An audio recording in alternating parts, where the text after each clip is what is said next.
in energy, form, inspire, motivate diverse talent to join the energy workforce by intentional recognition of current female energy leaders who contribute to growing Florida's economy and the purposeful sharing of their professional journeys. We are creating opportunity.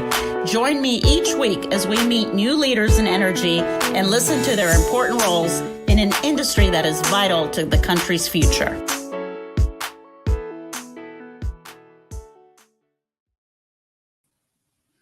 Welcome back, friends. I'm so excited to launch our next series of interviews, beginning with our guest today, Emily Krasnicki, who's the Development Director of Development at Florida Renewable Partners. And you correct me if I'm wrong, Emily, but Florida Renewable Partners is a subsidiary of NextEra Energy, the many subsidiaries that are related to Florida Power and Light here in Florida.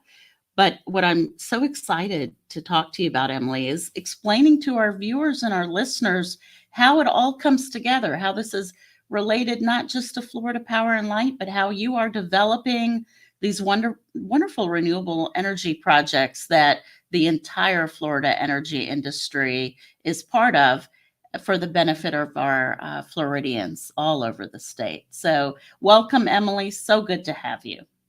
Yeah, thank you so much for having me today. So yes, Florida Renewable Partners is a subsidiary of NextEra Energy. And NextEra Energy is most well known for being the largest producer of wind and solar energy in the world. It's most familiar probably in Florida as Florida Power and Light is another affiliate. And Florida Power and Light is America's largest electric utility and serves over half of the state of Florida. Just a fun fact, so the state of Florida in 2016 was ranked number 9 in solar, and it moved all the way to number 4 in 2021, and it's forecasted to claim the number 3 spot in 2022. And Florida Renewable Partners, which is the team that I work on, we're primarily focused on the development of solar in the state of Florida, but we also discuss all kinds of different types of ways for utilities to reduce their carbon footprints. So thank you again for having me today. You are very welcome. And that's such a significant statistic in a fairly short amount of time, right? So congratulations on your success. You are a critical component of that increase that you've just shared with us. And so I have a feeling the best is yet to come. Emily, as part of what we do with Florida's Women in Energy Leadership Forum, as you know, you've attended the forum a number of times, but we encourage our participants and our interviewees to share their personal stories about how they joined the profession for the purpose of, we want to inform, inspire, and motivate others to join in the industry, which provides high-wage, sustainable jobs. And my first impression of you is you are so talented, but you're also on the younger side of this female talent. And so, I want to talk to you about that. It's not intuitive that someone with your age group can join this industry and have such a significant impact. So let's get right into it. And I want you to share your personal journey into this industry so that we can demonstrate how your career path might be, replicated for others that others who might be interested. Yeah, I would absolutely love for more women to get into kind of the energy marketing side of the utility industry. So I'm originally from Michigan, and I went to Michigan State University, and I got my undergraduate degree in electrical engineering. And out of school, I began working for an oil company, and I traveled all over the United States and supported pipeline maintenance and substation maintenance and was a project manager. And I really loved that job. It was quite a unique role, and I was given a lot of responsibility right out of college.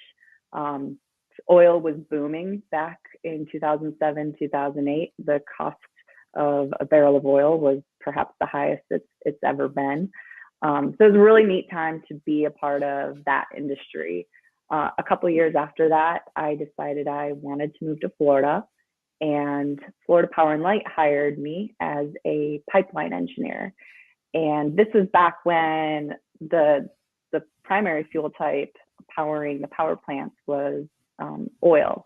So I was supporting the maintenance of the pipelines going to the power plants. Pretty quickly into my career, I wanted to learn more about the business side and move from being an engineer to learning how companies made money. So I started my MBA at FAU, and I did the executive program down there.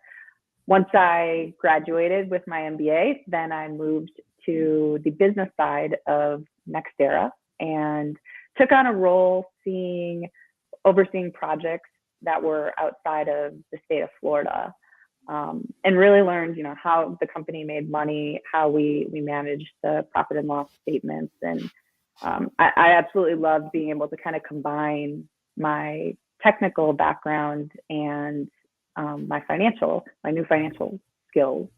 And in 2015, I was asked about a role being a solar developer in Florida. And I've always been very interested in becoming a developer, but at that time I had a 1-year-old, and being a developer was primarily focused outside of the state of Florida back then. And so it was always kind of a little nerve-wracking to try to travel that much. But I thought, oh, well, Florida, I can drive around the state. And so I took the job in 2015 to be a solar developer for Florida Power and Light. And one of the projects I'm most proud of is up off of I-95 in Fort Pierce. There's a solar project on the west side of the road, and that was one that I worked on. So every time we drive past it, I always point it out to my kids, and they know what solar panels are. They know that's my solar project. And after a couple of years developing for Florida Power and Light, and this was kind of in like 2015, 16, 17, 18, and then other utilities in the state were really starting to take notice of solar, and solar's costs were continuing to come down. So we really saw a unique opportunity to help other utilities develop solar projects in the state. And that's how Florida Renewable Partners was created, in the interest of bringing more solar to the Sunshine State. So we help utilities not only develop solar, but battery storage, vehicle fleet electrification, hydrogen, any kind of carbon reducing technologies. So now I oversee a team of 7, and I'm incredibly lucky to have them all. They're terrific. It's wonderful. There's so much I want to follow up on with regard to what you just said. So bear with me. Let's just take it one at a time. You already had your degree in engineering, so you didn't have to go back for your MBA, but you did because you had an interest to learn the business side of energy. And to me, that shows that you've allowed yourself to be more well-rounded professionally, so that your company can consider you for a number of different opportunities within the company. So good for them that you come with all of that experience, and good for you because now you qualify for a number of different areas. I focus on that, Emily, because often in the forum, we try to show our students and folks that are eligible for lateral hires that you don't have to stay in one position. And it sounds like that's something that you had considered as well. Yeah, absolutely. I could have never guessed that my career would have bounced me around as much as it has. And I feel very fortunate. NextEra has a lot of different opportunities as far as the expertises that they hire. So I think just understanding what you're interested in and what you're good at and what brings you passion is really important. And then, finding a job that you can kind of do what you love, it'll all kind of just unveil itself. And the second thing related to career advancement is you didn't hesitate to say yes. I mean, obviously, the consideration of family is a personal choice that you've made, and you went through all of that. But we often hear that women may not necessarily always say yes to an opportunity provided to them, where our male counterparts might. And the lesson here, I think, is you did say yes. I can do this. And was there ever any doubt in your mind that you might not be able to do it, but you said yes anyway? Yeah, I think every job that I've had this hesitancy of thinking, oh, can I do this? I distinctly remember really wavering about being a solar developer because I didn't know anything about it. I didn't know anything about acquiring land. I didn't know anything about environmental permitting. I didn't know anything about local land use.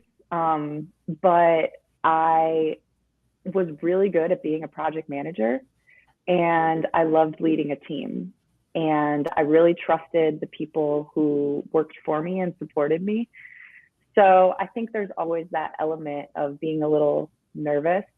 But I remember for that role in particular, I thought, oh my gosh, I don't want to fail at this. But, I think just really being confident that people are pushing you to do things because they're confident that you can do it, and a lot of times, sometimes other people have more confidence in us than we do ourselves. But, people put you in roles because they're confident you can do it. So you kind of just got to trust yourself and that other people have your best interest. Absolutely. And have you found that also makes you a better manager? Yeah, absolutely. I think I see in my employees where they may be second guessing themselves and kind of need that pep talk to really encourage them, because times do get tough and the things that we do are not always easy. So I think it's really being in tune with what your team needs in the time that they need it, because everybody's kind of motivated in different ways.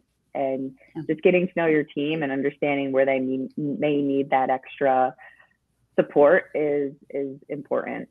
Yeah, absolutely. Now, so you mentioned family. Let's talk about what some call the work-life balance. I've stolen from Shelley Archambault what she characterizes as work-life integration. How whatever you call it, how have you managed it? Yeah, so I like the word integration because I don't know that there's ever balance necessarily. It seems like it's always kind of out of balance. But integration is key. And actually, today I'm at my house and I was having this moment of I may have had one of my kids home with me. And a lot of times during COVID, my daughter would come and sit in my lap right here, and she'd be on my video calls, and or my son would be kind of popping in, can I have a snack? And I think during COVID, that integration just all of a sudden happened very quickly. But earlier in my career, when my kids were young, so my daughter's 5 right now and my son's 7, and I think very early in my career I thought, oh my gosh, how am I going to do this?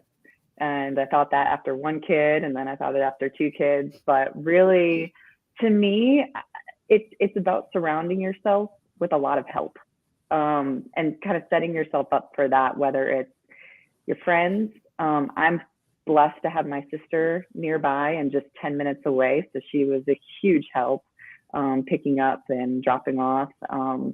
And I've formed such an incredible group of women around me that help, and it makes all the difference having a supportive group. So whether it's I'm going to be late for football practice, so I call somebody to take my son, or just kind of having just an incredible group of women around me to say, you're doing good enough, you're doing okay, that's made all the difference.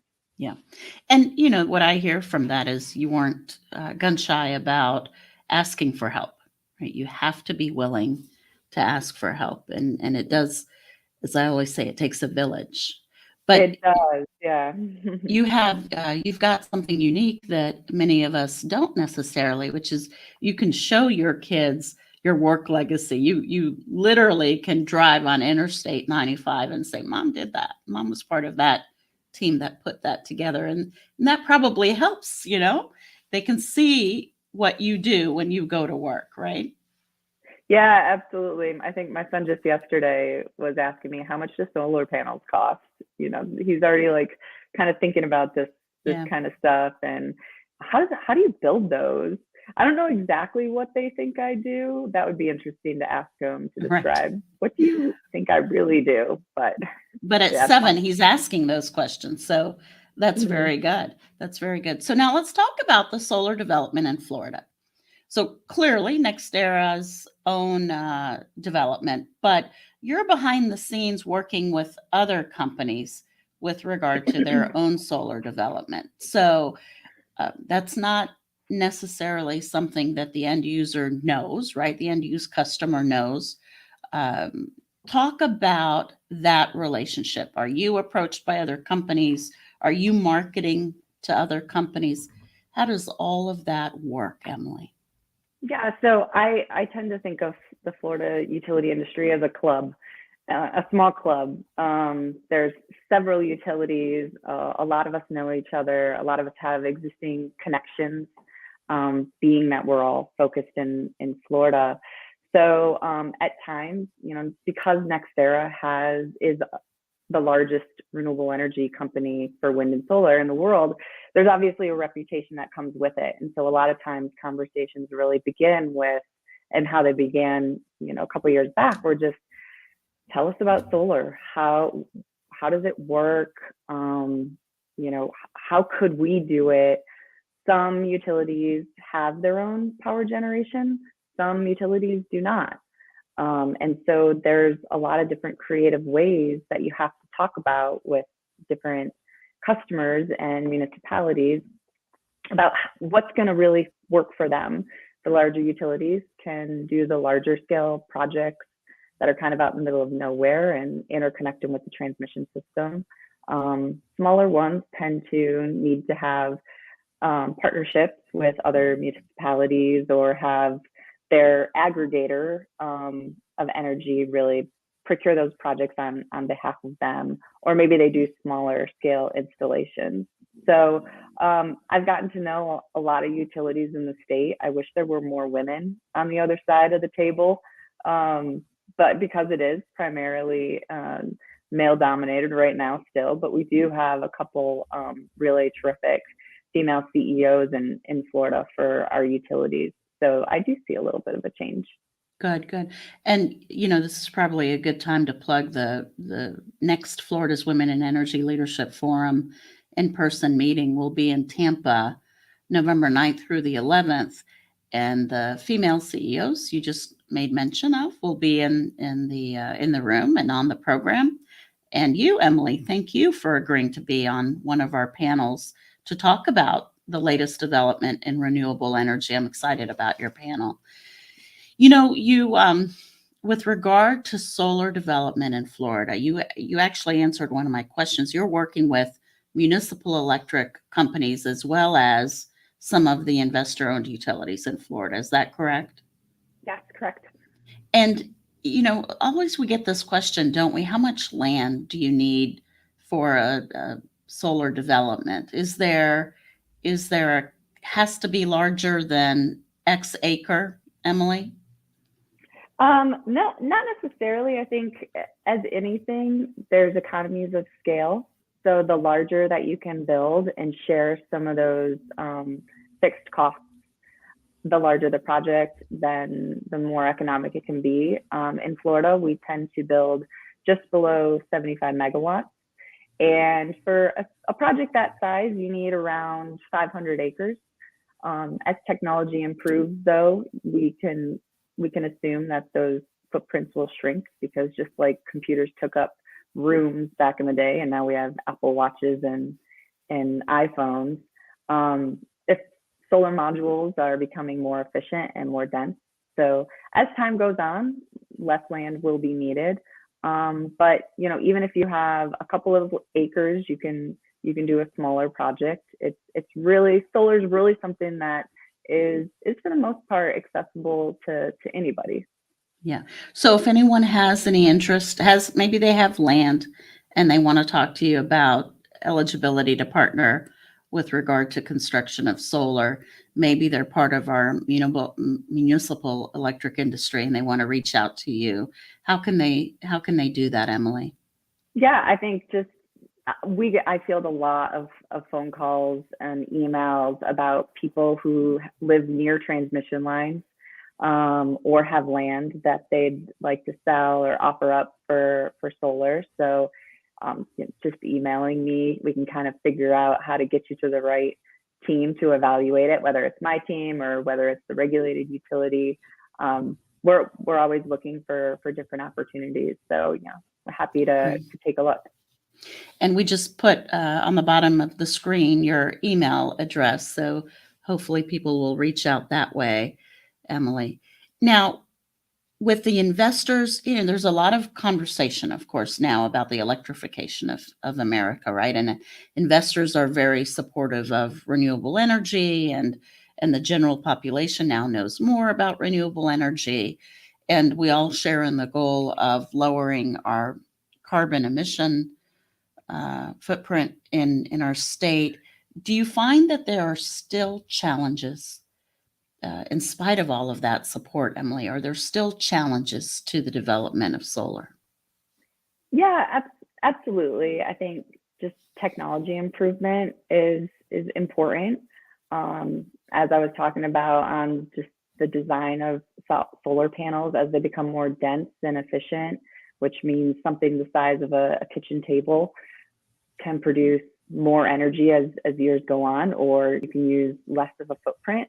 That's going to become important and continues to be a challenge, and sometimes a good challenge to have technology advancement. That's certainly key. And I think secondly, what I would say is reducing installation costs, and whether that's through broader manufacturing capabilities or the diversity of our supply chain, more efficient ways to assemble the solar projects, or by way of renewable tax credits.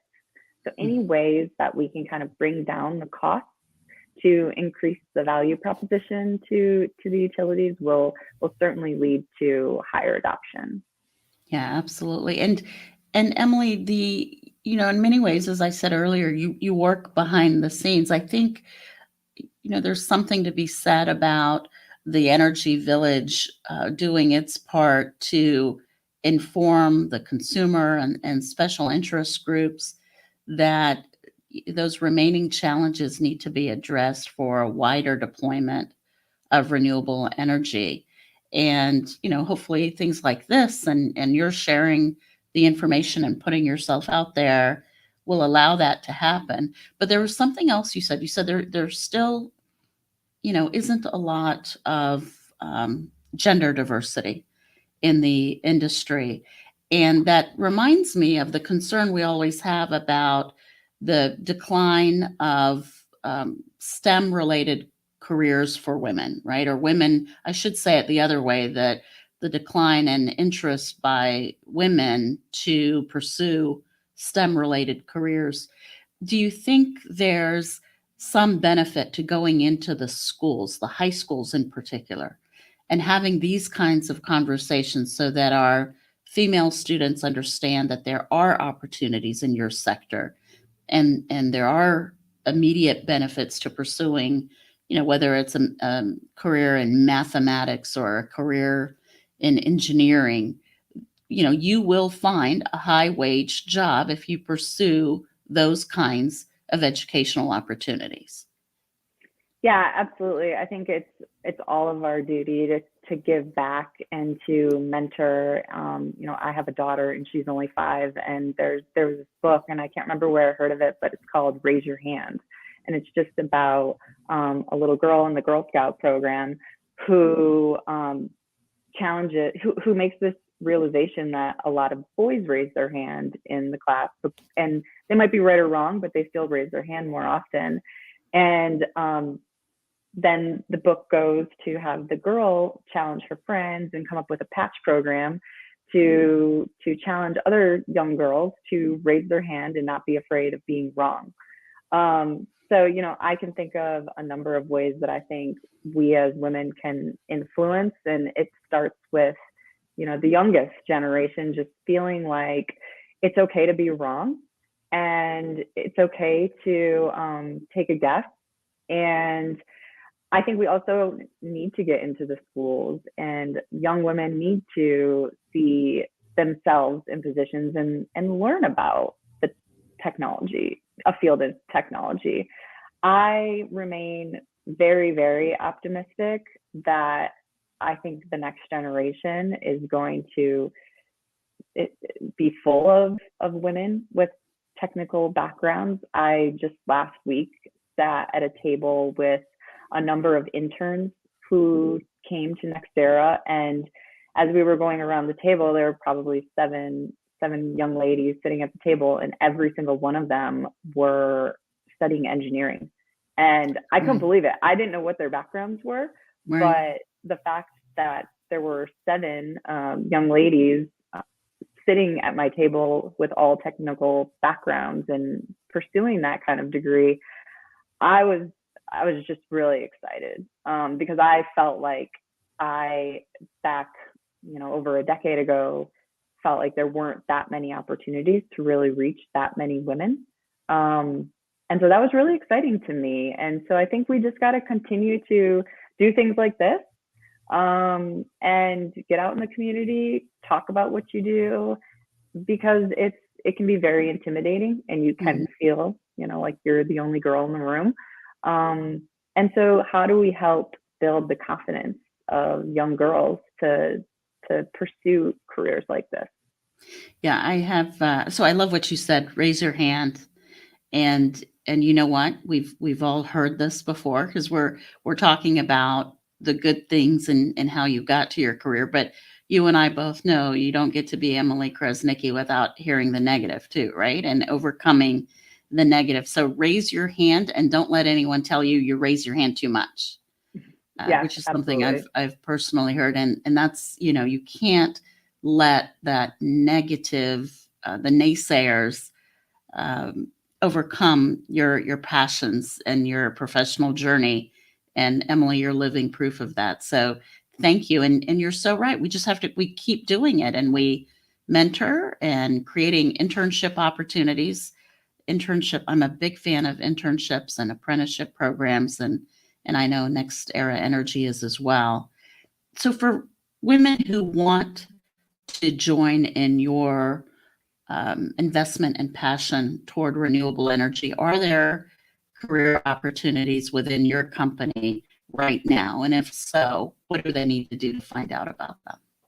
Yeah, absolutely. So NextEra Energy has over 15,000 employees. And one of the exciting things about working there is there are just all kinds of different jobs that are available. We're headquartered right here in South Florida in Juno Beach. And while we do hire many engineers, we also have theater majors and biologists and educators and history majors, accountants, analysts. And I think the important part is just understanding how what you're really good at translates in different areas, and just having that curiosity. So, diversity is really important in a company's culture, and NextEra is very committed to that. And diversity comes in many forms, whether it's race, gender, age, national origin, but also your professional expertise. Maybe you bring expertise from outside of the utility industry, and a lot of that is really important as well. So I think that there are so many career paths at a company like NextEra. And I know, I've had 6 jobs myself in the 12 years that I've been working for NextEra, and they've all been very, very different. And I learn about new parts of the company all the time. So it's really whatever you have interest in. It doesn't mean you have to have a degree in that. You can always learn. Yeah. Well, and what another example for you. You started in the oil industry. You're an engineer in the oil industry, and we're talking about your work now in renewable energy. So again, you're proof of, don't be intimidated or held back by where you are now, because, once you have the foundation of your degreed work, right? You can do anything and you can learn anything. So you mentioned diversifying the workforce. Do you feel like we've made strides in a diverse workforce, and are there things your company is doing in that regard to promote an even greater diverse workforce? I think yes and no. I think some companies and industry are doing better than others. I wish more women would get into politics, but I can understand why anybody would be a little bit hesitant to do that.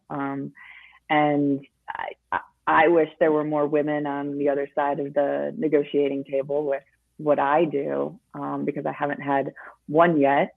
So, it would really be great to educate more women about what being on kind of the commercial and energy marketing side in a state like Florida, and how exciting it can be, because a lot of people don't know about it. So I think, again, it's just exposure to different things.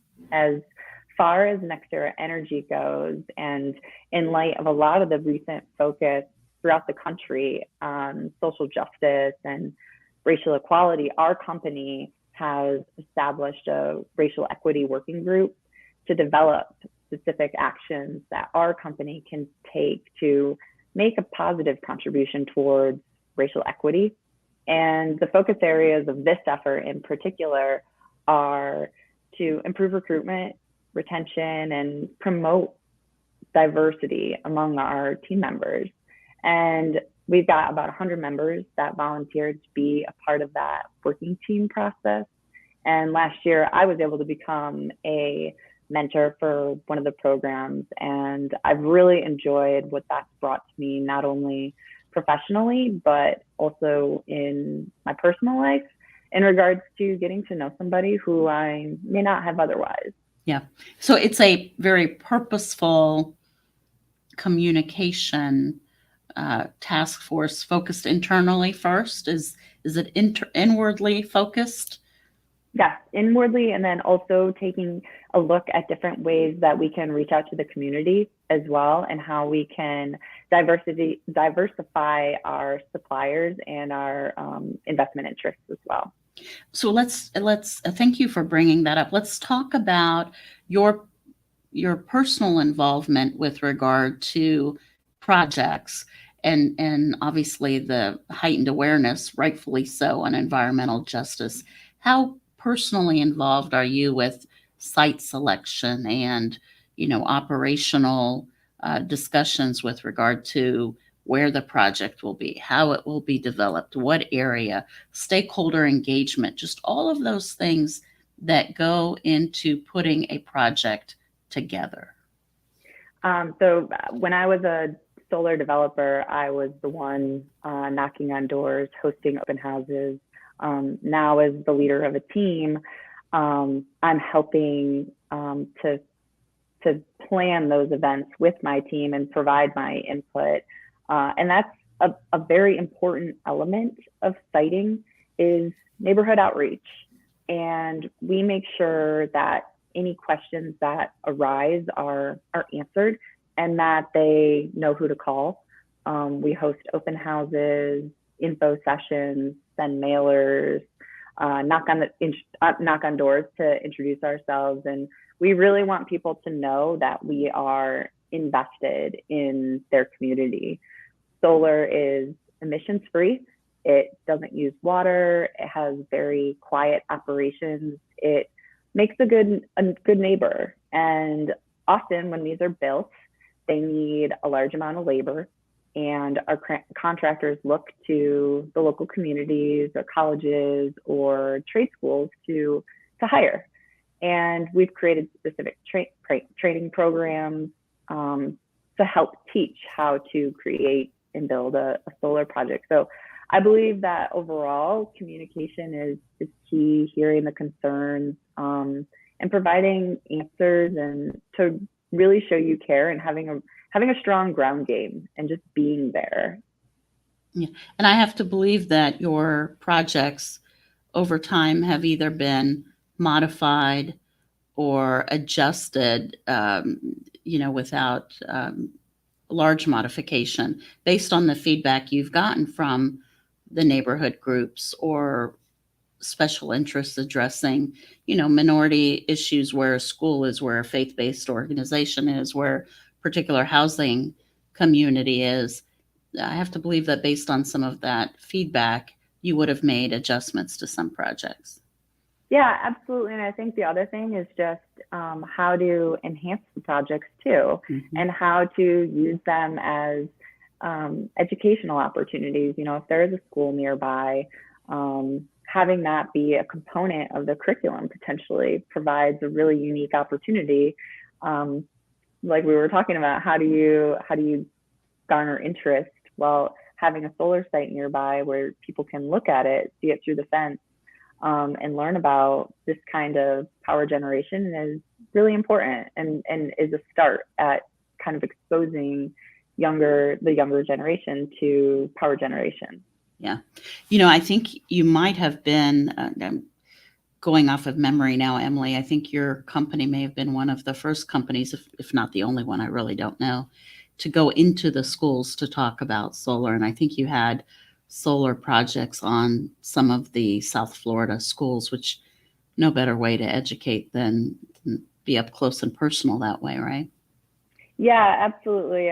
A lot of the big stuff kind of sits out in more the rural areas, but an element that we have done to be more of an educational component and be more accessible to people in their everyday lives are some of the solar trees and the parking canopies that people can see more easily. And they have little placards on them that describe solar energy, how it works, and that kids can point to, use as shade. They have chargers integrated into them. So I think having a very purposeful way of making solar more accessible during your everyday trips around, whether it's to school or to a park or to some sort of entertainment venue, that's also a tool to help increase exposure to the renewable energy industry. Yeah. We've got a question here, Emily. You have such an impressive career. What has been the most rewarding in your work so far? I'd have to go back to the project that I developed up in Fort Pierce. Mm-hmm. That was a challenge, and it makes me feel so proud to have something like that I can point to, and the team that supported me, from the environmental experts to our engineers to our transmission folks. It was just an incredible group effort. It certainly wasn't all me, but it makes me feel really proud to be able to show my kids something like that. And it'll be there for 30 or 40 years. Yeah. And it just feels really good to be a part of changing the type of power generation that's all around us, and making the world cleaner, one solar project at a time. I could talk to you for hours. We didn't even touch on your work in battery storage and hydropower. So you have to promise that you will come back so we can do that again.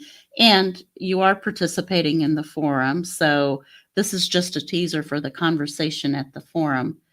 Again, it's November 9th through the 11th, and we'll be at the Grand Hyatt Tampa. I want to close with one question. As you know, the whole purpose of the forum is to, as I said earlier, inform, inspire, motivate. So as the last question, answer this for me. For that third-year college student, Emily, what advice would you give her if she has interest in joining the industry? I would say, just in general, get comfortable with being uncomfortable, and know that